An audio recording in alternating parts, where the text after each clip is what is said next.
শোনো, বিদেশে যাচ্ছ যাও, যতদিন না 10 লাখ টাকা কামাই করতে পারবে ততদিন বাসায় আসার নাম মুখেও নিবে না।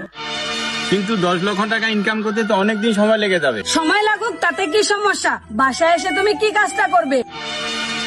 শোনো, তোমাকে আবারও বলছি, কথাটা মনে রাখিও, যতদিন না 10 লাখ টাকা কামাই করতে পারবে ততদিন বাসায় আসবে না। বাসায় আসলে কিন্তু খবর আছে।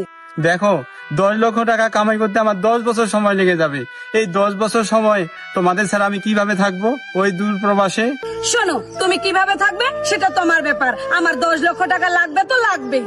মানে তুমি কি ভাবো বলো তো, পৃথিবীতে কি টাকাটাই সব? হ্যাঁ, আমি মনে করি পৃথিবীতে টাকাটাই সব, কারণ টাকা ছাড়া পৃথিবীতে এক পাও চলা যায় না। আচ্ছা, আমি তোমাকে একটা কথা বলি, এক পাশে টাকা আর এক পাশে আমি, বলো তো তুমি এখন কোনটা নিবে? অবশ্যই আমি টাকাটাই চাই, এটা আবার বলতে হবে নাকি তোমাকে? এইসব উল্টাপাল্টা প্রশ্ন করে সময়টা নষ্ট করতেছো, ওইদিকে তোমার গাড়ি চলে যাবে, যাও তাড়াতাড়ি।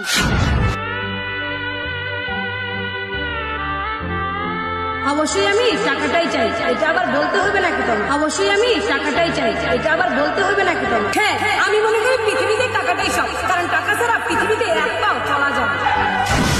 ভাবি ভাবি ভাবি ভাবি, কি হয়েছে, এত চিল্লাচ্ছ কেন? আর বলিও না ভাবি, ভাইয়া গাড়ির নিচে পড়ে নিজের জীবনটা দিয়ে দিয়েছে। এ কি বলছো তুমি? ভাইয়ার পকেট থেকে একটা চিঠি পেয়েছি, এই যে চিঠিটা নেও।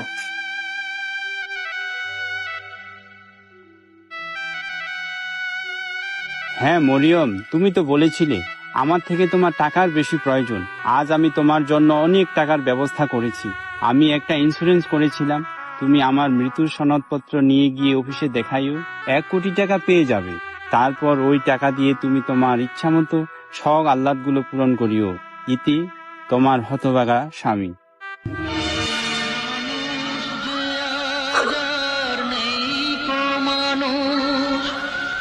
দুনিয়াটা শুধু স্বার্থে